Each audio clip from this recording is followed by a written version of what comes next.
Assalamualaikum warahmatullahi wabarakatuh. Kami dari kelompok 6 dengan nama anggota Divya Salsabila, Sekar Catur Wulandari, Rindiani Agustin Maladi, dan Ramanti Ajeng Puspita ingin menjelaskan tentang revolusi penegakan Panji-Panji NKRI, kedatangan Sekutu dan Belanda. Sekutu masuk ke Indonesia melalui beberapa pintu wilayah Indonesia, terutama daerah yang merupakan pusat pemerintahan pendudukan Jepang seperti Jakarta, Semarang, dan Surabaya. Setelah Perang Dunia II, terjadi perundingan Belanda dengan Inggris di London yang menghasilkan Civil Affairs Agreement. Isinya tentang pengaturan penyerahan kembali Indonesia dari pihak Inggris kepada Belanda, khusus yang menyangkut daerah Sumatera sebagai daerah yang berada di bawah SEAC atau Southeast Asia Command. Di dalam perundingan itu dijelaskan langkah-langkah yang ditempuh sebagai berikut. Fase pertama, tentara Sekutu akan mengadakan operasi militer untuk memulihkan keamanan dan ketertiban.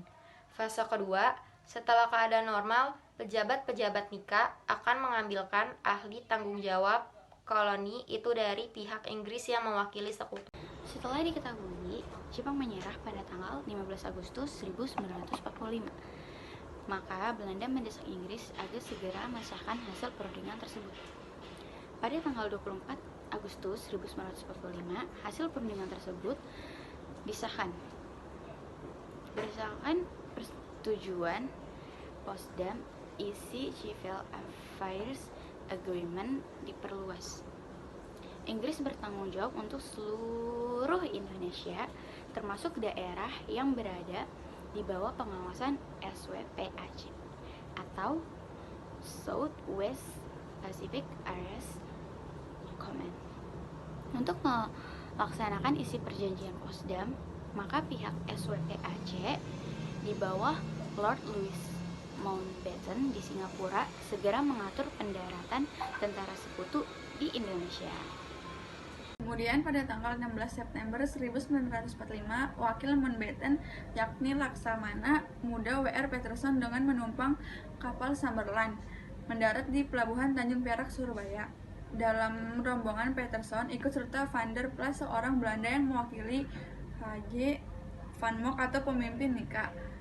Setelah informasi persiapan dipandang cukup, maka Louis Mountbatten membentuk pasukan komandan khusus yaitu Afnei di bawah pimpinan Letnan Jenderal Sir Philip Christison. Mereka tergabung di dalam pasukan tentara Inggris yang berkebangsaan India yang sering disebut sebagai tentara Gurkha.